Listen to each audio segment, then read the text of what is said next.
আসসালামু আলাইকুম। আমরা এর আগের ভিডিও পর্যন্ত লম্বাংশ উপপাদ্য সম্পর্কে জেনেছিলাম এবং এটা দিয়ে কিভাবে ম্যাথ সলভ করতে হয় সেটাও আমরা জেনেছিলাম। তো আজকে আমরা দেখব লম্বাংশ উপপাদ্যের কিছু প্রয়োগ। বাস্তব ক্ষেত্রে লম্বাংশ উপপাদ্য কিভাবে প্রয়োগ করা হয় সেই জিনিসটাই আমরা এখন দেখব।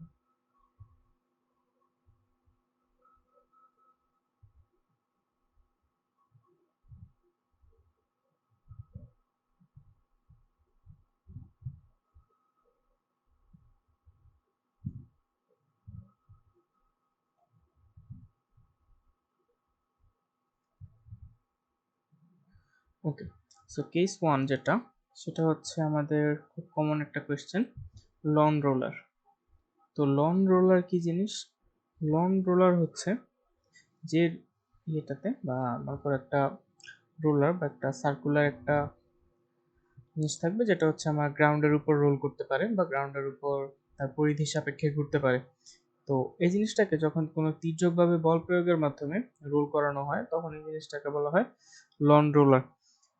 তো এখন লন রোলারের উদাহরণ কি? লন রোলারের উদাহরণ হচ্ছে আমরা যে ট্রলি ব্যাগগুলো ইউজ করি সেগুলো লন রোলার। দেন আমাদের ক্রিকেট খেলার পিচ যে রোল করা হয়, ম্যানুয়ালি যেগুলো রোল করা হয় এগুলো হচ্ছে আমাদের লন রোলারের পর্যায়ে পড়ে আর কি। এরকম একটা ইয়ে থাকে, তোমার এরকম একটা রোলার থাকে আর সামনে হচ্ছে একটা হ্যান্ডেল লাগানো থাকে। তো ওইটা দিয়ে ঠেলে বা টেনে হচ্ছে আমার পিচ মেকার যারা তারা হচ্ছে এই লন রোলারটাকে সামনে বা পিছনে নেয়, এভাবে হচ্ছে আমার ক্রিকেট খেলার পিচটা রোল হয়। ওকে, সো লন রোলারের মনে করো ক্রিকেট পিচের উদাহরণটা যেহেতু দিয়েছি, সো ক্রিকেট পিচের উদাহরণটা দিয়ে বুঝাই। মনে করো নিচের যেই পার্টটুকু আছে আমাদের, এটা হচ্ছে আমাদের ক্রিকেট পিচটার গ্রাউন্ড। দেখেন এটাকে হচ্ছে আমার সমান করা লাগবে। এখন আমি যে এই রোলারটাকে সাপোজ আমি ঠেলতেছি, এখান থেকে একজন লোক রোলারটাকে ঠেলতেছে, এরকম মনে করো রোলারটাকে ঠেলতেছে। এখন এই যে মাটিটা সমান হয়, এই মাটিটা সমান কিসের কারণে হয়?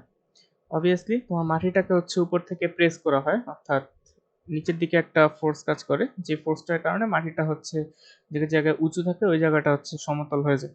তো এই ফোর্সটা আসলে কোন ফোর্সটা? এই ফোর্সটা হচ্ছে আমার এই লন রোলারটার যে ওয়েট আছে, এই ওয়েটটাই হচ্ছে আমার সেই ফোর্সটা, যে ফোর্সটার কারণে আমার মাটিটা সমান হয়। ওকে, এখন এখানে দুইটা কেস আছে, যে লন রোলারটাকে তুমি এক জায়গা থেকে আরেক জায়গায় মুভ করাতে পারবে দুই ভাবে। একটা ওয়ে হচ্ছে তুমি তাকে এই পজিশনে, অর্থাৎ তুমি তাকে ঠেলতেছো, এটা হচ্ছে ঠেলা। আর একটা পজিশন হচ্ছে তুমি এদিক থেকে তাকে টানতেছো, ফোর্সটা তুমি এভাবে প্রয়োগ করতেছো, অর্থাৎ এটা হচ্ছে আমার টানা। এখন ঠেলা বা টানা এই দুইটার মধ্যে কোন জিনিসটা খুব ইজিয়ার অ্যান্ড কোন জিনিসটা আমাদের জন্য উপযোগী, ওই জিনিসটাই আমরা এখন দেখব। তো দেখো ঠেলার ক্ষেত্রে,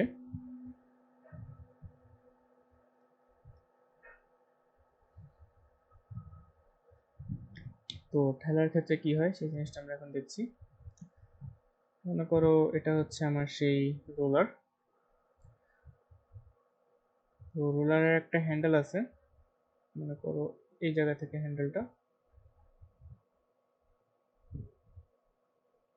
যেটা হচ্ছে তোমার সেন্টার পয়েন্ট পর্যন্ত, এই সার্কুলার এটার সেন্টার পয়েন্ট পর্যন্ত ধরা হয়, যে মানে ক্রিয়া রেখাটা আর কি।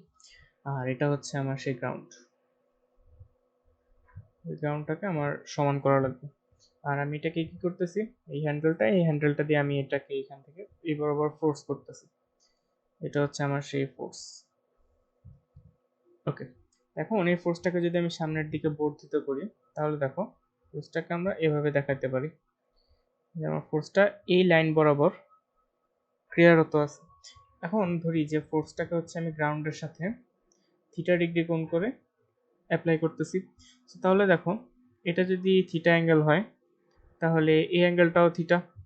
অ্যান্ড আমরা দেখো এই ফোর্সটাকে দুইটা উপাংশে ভাঙতে পারি। একটা হচ্ছে ধরলাম আমি এদিক বরাবর, অর্থাৎ এটাকে আমি এক্স অক্ষ বললাম, আর একটা আমি ধরতে পারি ওয়াই অক্ষের নেগেটিভ দিকে, অর্থাৎ এই পার্টটা ওয়াই প্রাইম। ওকে, এখন যদি আমি এটাকে উপাংশে ভাঙি, তাহলে দেখো এক্স অক্ষ বরাবর উপাংশের ভ্যালু কত হবে?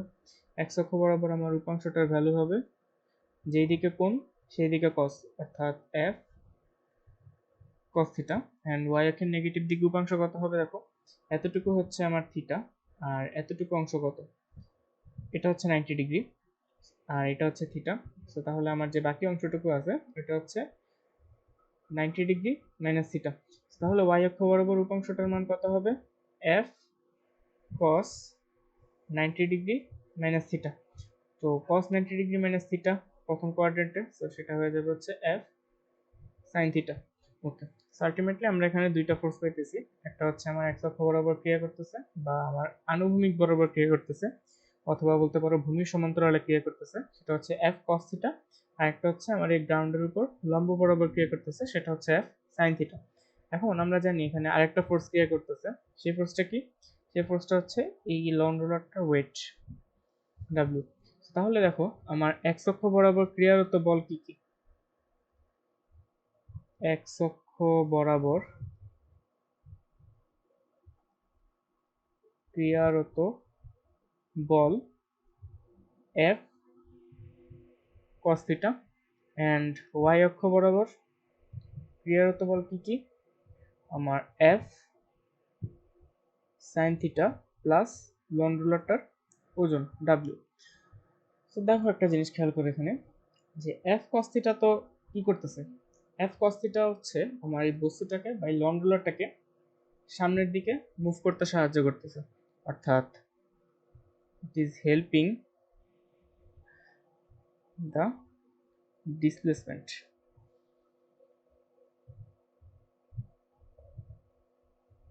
অর্থাৎ আমার যে লন রোলারটা আছে, এই লন রোলারটাকে সামনের দিকে মুভ করতে সাহায্য করতেছে এফ কস থিটা। আর এই এফ সাইন থিটাটা কি করতেছে চিন্তা করো।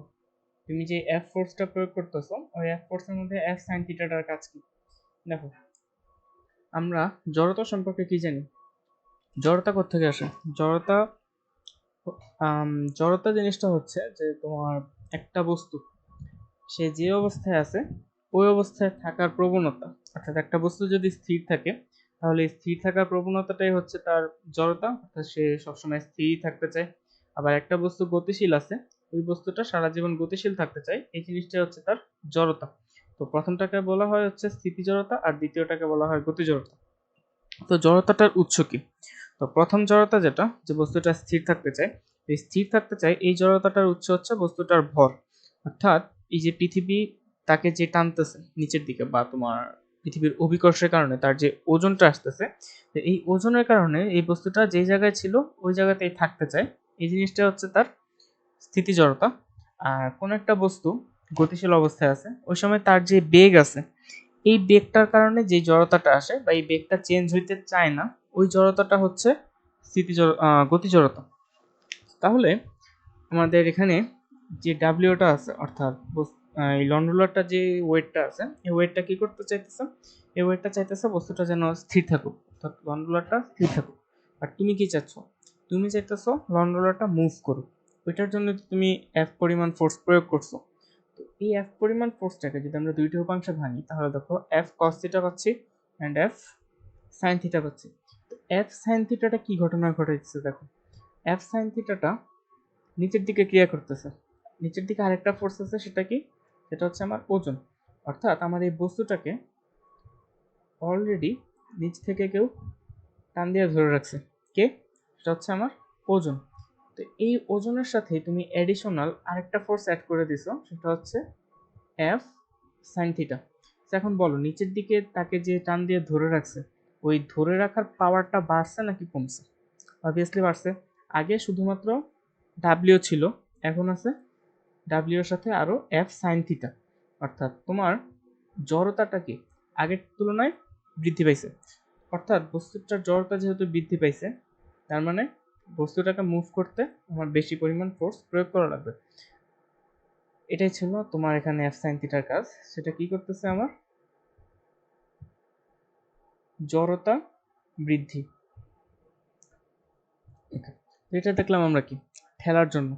এবার আমরা টানার জন্য দেখি যে টানার জন্য কি ঘটনা ঘটে।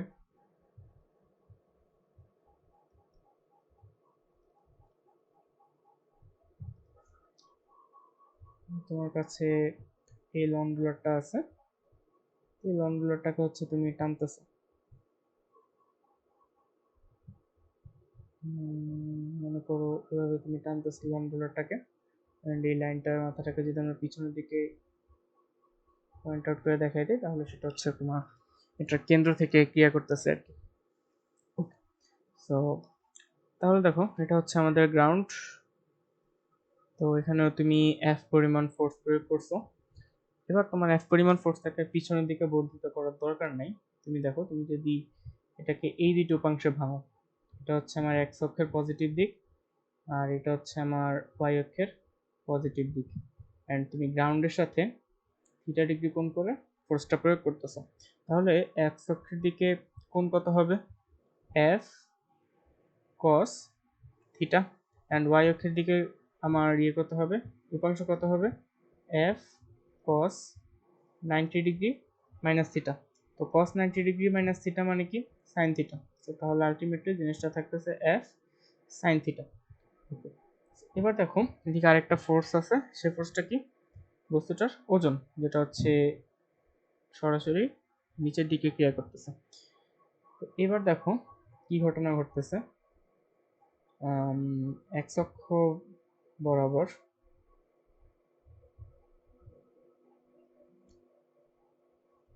মোট বল কত? F cos theta. দেখো এক্স অক্ষ বরাবর কিন্তু আর কোনো ফোর্স নেই, বাট ওয়াই অক্ষ বরাবর কি ঘটনা ঘটতেছে? তো ওয়াই অক্ষ বরাবর মোট কতটুকু বল প্রয়োগ হইতেছে? দেখো জিনিসটা খেয়াল করে। বস্তুর একটা ওয়েট আছে, যেটা হচ্ছে কোন দিকে কাজ করতেছে? ওয়াই অক্ষের নেগেটিভ দিকে। আর এফ সাইন থিটাটা কোন দিকে কাজ করতেছে? উপরের দিকে, ওয়াই অক্ষের পজিটিভ দিকে। তো দেখো একটা বস্তুর উপর দুইটা ফোর্স প্রয়োগ হইতেছে। একটা হচ্ছে উপরের দিকে এফ সাইন থিটা, আর একটা ফোর্স প্রয়োগ হইতেছে নিচের দিকে ডাব্লিউ সাইন থিটা। এই দুজনের মধ্যবর্তী কোণ কত?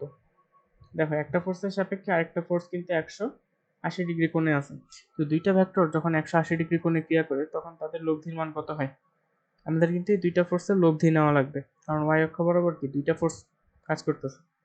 তো লব্ধির মান কত হয় 180 ডিগ্রি কোণে ক্রিয়া করলে? নর্মালি তাদের পার্থক্যের সমান, অর্থাৎ সরি এই জায়গায় আমি ডাব্লিউ সাইন থিটা হবে না, এটা শুধু ডাব্লিউ হবে।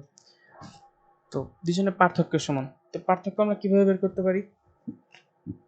W minus F sine theta অথবা F sine theta minus W, যে কোন এই দুইটার যে কোনো একটা হবে। বাট কোনটা অ্যাপ্রোপ্রিয়েট?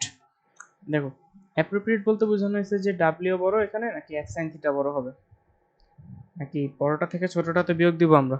তো কোনটা বড় কোনটা ছোট? খেয়াল করো যে এখানে যদি এফ সাইন থিটা বড় হইতো তাহলে কি ঘটনা ঘটতো?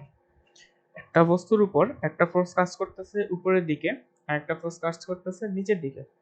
এখন যদি উপরের দিকের ফোর্সটা অর্থাৎ এফ সাইন থিটার মানটা বড় হইতো, তাহলে আমার বস্তুটার উপর কিরকম ইফেক্ট পড়তো?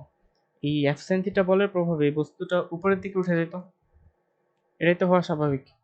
দ্যাট মিনস এফ সাইন থিটাটা এখানে বড় হওয়া পসিবল না, যেহেতু আমরা লন রোলারটাকে টানা বা ঠেলা যেটাই বলো না কেন মুভ করানোর সময় লন রোলারটা মাটির সাথেই থেকে যায়। দ্যাট মিনস আমার উপরের দিকে যে উপাংশটা কাজ করে ফোর্সের, ওই উপাংশটা কখনোই আমার বস্তুর ওজন থেকে বড় হইতে পারবে না।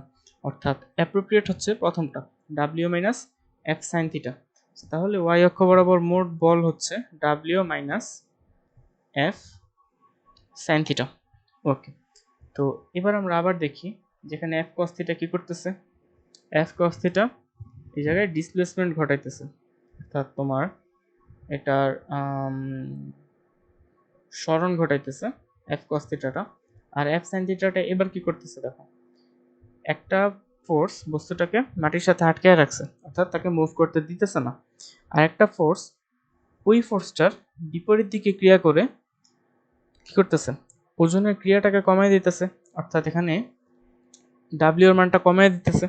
অর্থাৎ যেই ফোর্সটার কারণে বস্তুটার মধ্যে জড়তা আসতেছিল, ওই ফোর্সটার ইফেক্টটা কমায় দিতেছে কে? F sine theta. অর্থাৎ আমার এফ সাইন থিটাটা কি করতেছে এখানে? জড়তা হ্রাস করা। তো জড়তা যদি হ্রাস হয় তাহলে কি বস্তুটা খুব ইজিলি মুভ করবে, এটাই তো। তো তাহলে আমাদের রেজাল্ট কি আসলো? কোনটা আমাদের জন্য উপযোগী, ঠেলা নাকি টানা? একটা হচ্ছে ঠেলা আর একটা হচ্ছে টানা। এই দুইটার মধ্যে কোনটা আমাদের জন্য বেশি উপযোগী? তো অবভিয়াসলি আমাদের যদি ফাস্ট মুভমেন্ট করতে চাই, বা খুব ইজিলি একটা বস্তুকে এক জায়গা থেকে আরেক জায়গায় সরাতে চাই, তখন হচ্ছে আমাদের জন্য টানাটা উপযোগী। অর্থাৎ আমরা বলতে পারি যে আমরা যে ট্রলি ব্যাগ ইউজ করি, ট্রলি ব্যাগ আমরা কি করি, টেনে টেনেই তো নেই, ঠেলে ঠেলে তো নেই না। দ্যাট মিনস আমাদের যেই জায়গায় ডিসপ্লেসমেন্টটা খুব ইজিলি হওয়া পসিবল বা ইজিলি হইতে চাই আমরা, অর্থাৎ যেখানে আমাদের জড়তাটা কম হওয়া উচিত, সেখানে আমরা জিনিসটাকে টানি অ্যান্ড ঠেলি কোন জায়গায়। যেমন আমাদের ক্রিকেট খেলার পিচ, ক্রিকেট খেলার পিচকে দেখবা যে খুব কম সময়ে টানা হয়, এটা অধিকাংশ ক্ষেত্রেই ঠেলা হয়। কেন ঠেলা হয়? কারণ তোমার মাটিটা যদি খুব উঁচু নিচু হয়, ওই জায়গায় আমার বেশি পরিমাণে ফোর্স অ্যাপ্লাই করার প্রয়োজন হয়। তো যেসব জায়গায় আমার নিচের দিকে বেশি পরিমাণে ফোর্স অ্যাপ্লাই করার প্রয়োজন হয়, ওইসব জায়গায় আমাদের লন রোলারটাকে ঠেলা হয়, বা লন রোলার টাইপের যে সমস্ত যন্ত্রপাতি আছে ওই জিনিসগুলোকে ঠেলা হয়। যেমন আমাদের ক্রিকেট খেলার পিচ যেভাবে রোল করা হয় সেই জিনিসটা। তাহলে আমরা দেখতে পারলাম যে ঠেলা আর টানা কোন ক্ষেত্রে বেশি উপযোগী। বাট আমাদের যদি জিজ্ঞেস করা হয় যে কোনটা সহজ, কোন জিনিসটা করতে আমাদের শক্তি কম খরচ করা লাগে, সেটা অবভিয়াসলি হচ্ছে কি টানা। যে টানতে আমাদের কম পরিমাণে শক্তি খরচ করা লাগে, তাহলে একটা লন রোলার ঠেলা অপেক্ষা টানা সহজ। এই জিনিসটাই হচ্ছে তোমাদের খ নাম্বার কোশ্চেন অধিকাংশ সময় আসে, যে একটি লন রোলার ঠেলা অপেক্ষা টানা সহজ, এটা ব্যাখ্যা করো। তো এতটুকু যদি তোমরা দেখাই দিতে পারো বা এতটুকু যদি তোমরা লিখতে পারো, তাহলেই তোমরা মার্কসটা পেয়ে যাবো। তো লেখার চেয়ে বড় বিষয় হচ্ছে জিনিসটা বোঝা, যে আসলে কি কারণে লন রোলারটা আমরা ঠেলি, কি কারণে লন রোলারটা আমরা টানি। ওকে, তো এবার আমরা সেকেন্ড কেসে মুভ করি, যেটাও তোমাদের বইতে আছে, সেটা হচ্ছে আমাদের নৌকার গুণ টানা।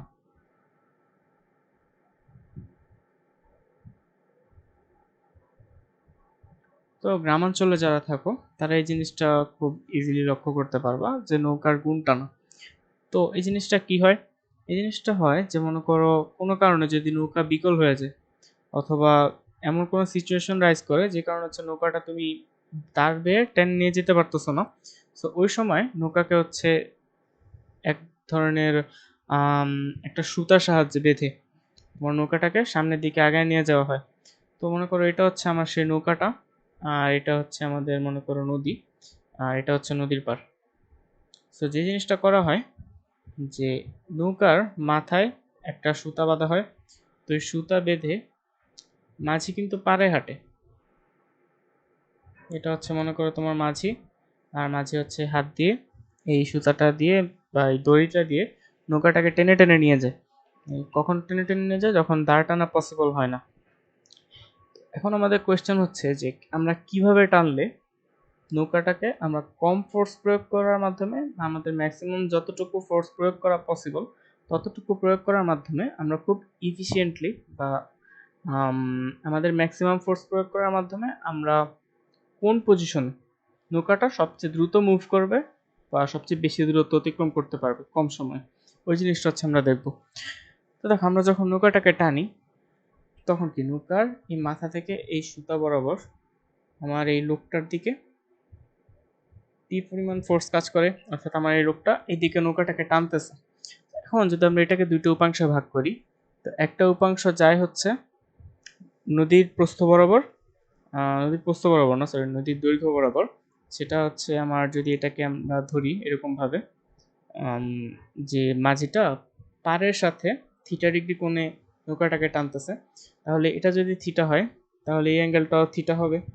আর আরেকটা ফোর্স কাজ করে যেটা হচ্ছে আমার পাড়ের দিকে, জিনিসটা হচ্ছে পাড়ের দিকে কাজ করে। এটা হচ্ছে আমি 3 ডাইমেনশনালি আঁকছি আর কি, যে এটা পাড়ের দিক, তো পাড়ের দিকে কাজ করে। এই অ্যাঙ্গেলটা হচ্ছে 90 ডিগ্রি। তাহলে এটা যদি হয় থিটা, তাহলে এই দিক বরাবর কোণ কত? টি কস থিটা। আর পাড়ের দিকে যে উপাংশটা আছে সেই উপাংশটা হচ্ছে T cos 90 degree minus theta, that means T sign theta. তো তাহলে দেখো আমরা আমাদের ফোর্সটাকে দুইটা উপাংশে ভাগ করে ফেলছি, একটা টি কস থিটা, একটা টি সাইন থিটা। এখানে টি কস থিটা কি করতেছে? টি কস থিটা যেটা করতেছে সেটা হচ্ছে নৌকাকে সামনের দিকে মুভ করানো, নৌকাকে সামনে নিয়ে যাওয়া।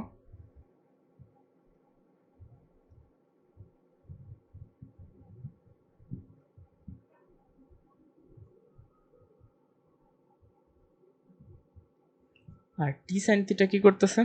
দেখো টি সাইন থিটাটা কাজ করতেছে করতেছে নদীর প্রস্থ বরাবর, অর্থাৎ টি সাইন থিটার কাজ হচ্ছে নৌকাকে নদীর পাড়ের কাছাকাছি রাখা, কাছাকাছি রাখা। এখন দেখো এদিকে যেই ফোর্সটা নৌকাটাকে সামনে নিয়ে যেতে চাইতেছে, আমাদের উদ্দেশ্য কি ছিল?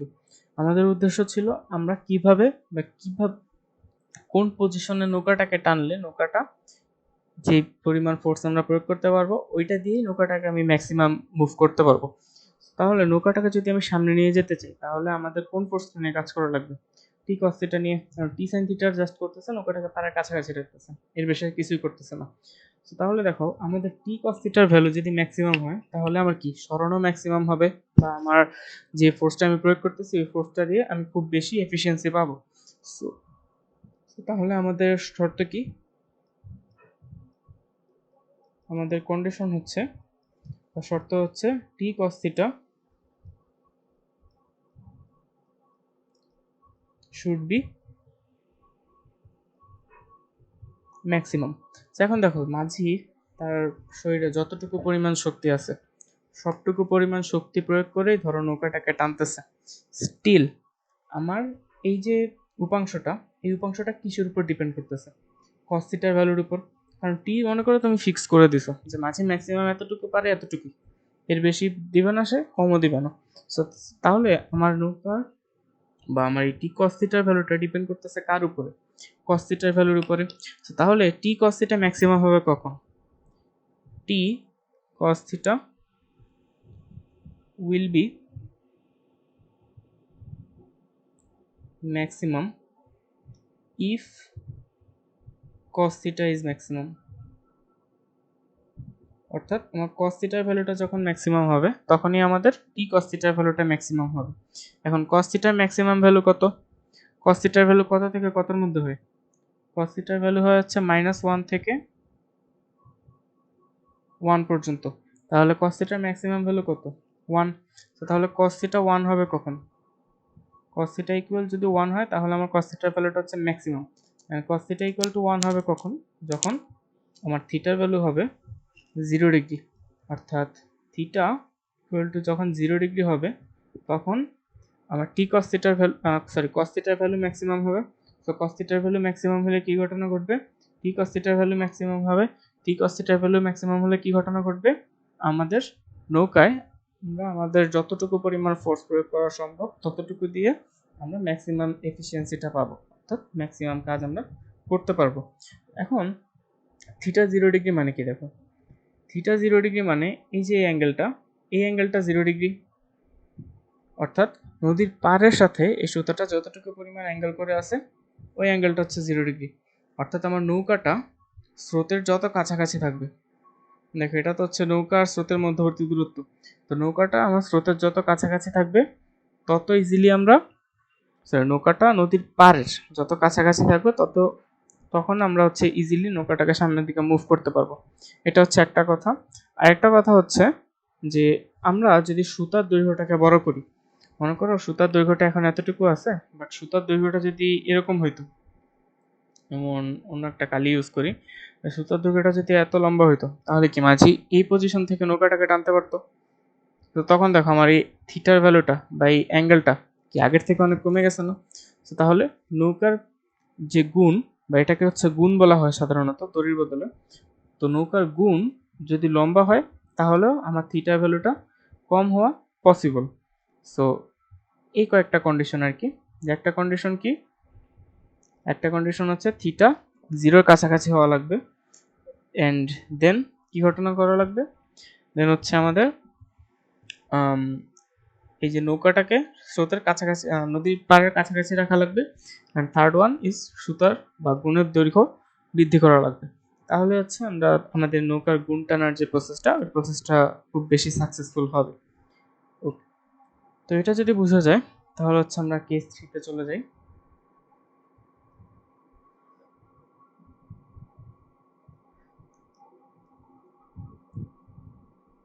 কেস 3 হচ্ছে আমাদের ছবির ফ্রেম সংক্রান্ত।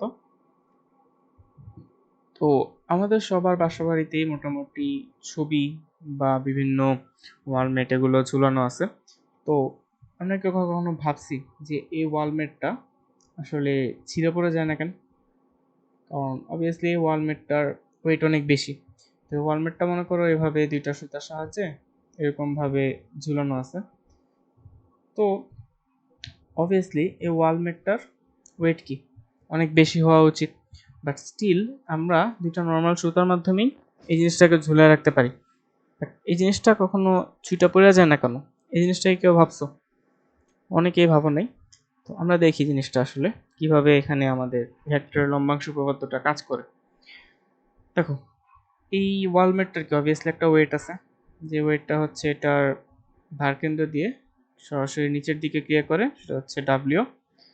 আর দেখো, এই যে সুতা দুইটা আমি লাগিয়ে রাখছি আমার ওয়ালমেটের সাথে, এই সুতা দুইটার উপরে কি দুইটা টান বল কাজ করতেছে, যে টান বলগুলো আমার এই ফ্রেমটাকে নিচের দিকে যাইতে বাধা দিতেছে, যে নিচের দিকে যাইতে দিতেছে না, তো এটাকে আটকে রাখার জন্য এদিকে দুইটা টান বল কাজ করতেছে। এখন আমরা ধরি যে এই টান বলগুলো হচ্ছে আমার আনুভূমিকের সাথে, অর্থাৎ এটা হচ্ছে আমার আনুভূমিক, তো আনুভূমিকের সাথে হচ্ছে থিটা ডিগ্রি কোণ করে আছে। তাহলে দেখো, আমরা যদি এগুলোকে উপাংশে ভাঙি, তাহলে এই এক্স অক্ষ বরাবর উপাংশের ভ্যালু কত হবে? টি কস থিটা, অ্যান্ড উপরের দিকে ওয়াই অক্ষ বরাবর উপাংশের ভ্যালু কত হবে? টি সাইন থিটা একবারে লিখলাম। আবার এই পাশের সুতাটার জন্য আমার এক্স অক্ষের নেগেটিভ দিকে অ্যাঙ্গেল কত হবে? মাইনাস টি কস থিটা, আর উপরের দিকের অ্যাঙ্গেল ফোর্সটা হবে বা উপাংশটা হবে টি সাইন থিটা। তো দেখো, একটা ফোর্স এক্স অক্ষের নেগেটিভ দিকে কাজ করতেছে মাইনাস টি কস থিটা, আর একটা ফোর্স এক্স অক্ষের পজিটিভ দিকে কাজ করতেছে টি কস থিটা। এখন আমরা যদি এক্স অক্ষ বরাবর মোট ফোর্স দিই তাহলে কি থাকবে? দেখো, টি কস থিটা প্লাস টি কস থিটা ইকুয়াল কত হবে? 0। দ্যাট মিনস আমার এখানে এক্স অক্ষ বরাবর যে ফোর্সগুলো আছে এই ফোর্সগুলো একটা একটাকে কি করে দিতেছে? ক্যান্সেল করে দিতেছে। আর ওয়াই অক্ষ বরাবর কি ঘটনা হয় দেখো, ওয়াই অক্ষ বরাবর ওয়াই অক্ষের পজিটিভ দিকে আছে দুইটা ফোর্স, একটা হচ্ছে সরি টি সাইন থিটা, অন্যটা টি সাইন থিটা। তো ওয়াই অক্ষের পজিটিভ দিকে দুইটা ফোর্স আছে, টি সাইন থিটা প্লাস টি সাইন থিটা, সো দুইজন মিলে হবে হচ্ছে 2t সাইন থিটা। আর নেগেটিভ দিকে কি আছে? নেগেটিভ দিকে আছে হচ্ছে আমার শুধুমাত্র ছবির ফ্রেমটার ওয়েট। এখন যদি এই ফ্রেমটাকে সুতার সাহায্যে এই জায়গায় আটকায় থাকা লাগে, তাহলে কি অবভিয়াসলি আমার ডাব্লিউর চেয়ে এই 2t সাইন থিটা এগুলো বড় হওয়া লাগবে। অর্থাৎ আমার শর্তটা হচ্ছে এরকম যে 2t sine theta should be greater or equal then the weight of the frame. অর্থাৎ আমার 2t সাইন থিটাটা যদি এই ডাব্লিউর সমান হয়, তাহলে কি ঘটনা ঘটবে? উপরের দিকে যে ফোর্সটা কাজ করতেছে 2t সাইন থিটা, অ্যান্ড নিচের দিকে যে ফোর্সটা কাজ করতেছে ডাব্লিউ, এই দুইটা ফোর্স কি ইকুয়াল হয়ে যাবে। তো এই দুইটা ফোর্স যখন ইকুয়াল হয়ে যাবে তখন আমার এই ফ্রেমটা উপরেও মুভ করবে না, নিচেও মুভ করবে না, অর্থাৎ সে একটা ব্যালেন্সড সিচুয়েশনে থাকবে। আবার যখন 2t সাইন থিটাটা বড় হয়ে যাবে তখন আমার এই সুতাটা টান টান অবস্থায় থাকবে। সেই জায়গায় বড় হওয়া পসিবল না কখনো, কারণ এই সুতার টানটা আসতেছে কোত্থেকে? সুতার টানটা আসতেছে আমার এই ডাব্লিউর কারণেই। সো অবভিয়াসলি এটা বড় হওয়া পসিবল না, জাস্ট হচ্ছে এটা শর্তের কারণে লেখা যে 2t sine theta should be greater or equal than W, তাহলেই আমার ছবির ফ্রেমটা নিচের দিকে ছুঁটা পড়ে যাবে না। ওকে, তাহলে আমাদের কি ঘটনা ঘটতেছে এখানে? এখানে যেটা ঘটতেছে, আমরা যদি এখান থেকে থিটা বের করি বা আমরা একদম লিস্ট সিচুয়েশন যেটা, সেটা যদি আমরা বিবেচনা করি যে আমার 2t সাইন থিটাটা ডাব্লিউ এর সমান, তো তখন আমার যে ঘটনা ঘটবে সেটা কি? সেটা হচ্ছে যে আমরা যদি এখান থেকে থিটাটা বের করি, যে sine theta equal to W divided by 2t, so আমার theta should be sine inverse W divided by 2t। তাহলে আমরা যদি এখান থেকে ডাব্লিউ জানি, তাহলে হচ্ছে দেখো আমরা ডাব্লিউ এবং টি এর ভ্যালু যদি জানি, তাহলে আমরা থিটাটা বের করে ফেলতে পারবো যে এই পরিমাণ টানের জন্য আমার অ্যাঙ্গেলটা এতটুকু হওয়া লাগবে। অথবা আমরা W equals to 2t sine theta থেকে আমরা টেনশনটা বের করতে পারি, বা আমাদের টান যেটা, এই টানটা বের করতে পারি যে টি সমান সমান W divided by 2 sine theta. তো এর মাধ্যমে আমরা কি এই সুতার উপরে কি পরিমাণ টান পড়তেছে ওইটা বের করতে পারবো। অ্যান্ড একটা সুতা একটা নির্দিষ্ট অ্যামাউন্টের টান সহ্য করতে পারে। সো তাহলে আমরা যদি এখান থেকে টান বের করতে পারি তাহলে আমরা বলতে পারবো যে এই সুতাটা এই ফ্রেমটাকে ধরে রাখতে পারবে কিনা, বা এই অ্যাঙ্গেলে যদি আমি রাখি সুতাগুলোকে তাহলে এই সুতাগুলো এই ফ্রেমটাকে আটকে রাখতে পারবে কিনা। সো এভাবে হচ্ছে আমরা ডিসিশন মেকিংগুলো করতে পারি আমাদের রিয়েল লাইফে। তো এতটুকুই ছিল আজকে আমাদের জন্য। তো ধন্যবাদ।